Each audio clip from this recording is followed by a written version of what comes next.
தமிழகத்தில் ஓரிரு இடங்களில் மழைக்கு வாய்ப்புள்ளதாக சென்னை வானிலை மையம் தெரிவித்துள்ளது.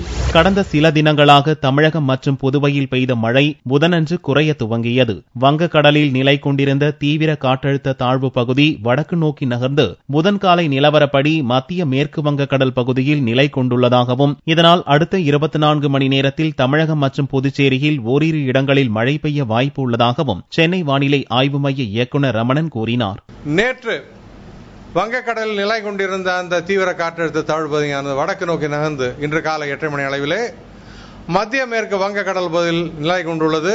இதன் காரணமாக கடந்த 24 மணி நேரத்திலே தமிழகத்தை பொறுத்தவரை ஓரிரு இடங்களில் மழை பெய்துள்ளது. மிக அதிகமான மழை 9 சென்டிமீட்டர் வெண்பக்கோட்டையில் பதிவாகியுள்ளது. அடுத்தபடியாக கழுகுமலையில் 5 சென்டிமீட்டர் பதிவாகியுள்ளது.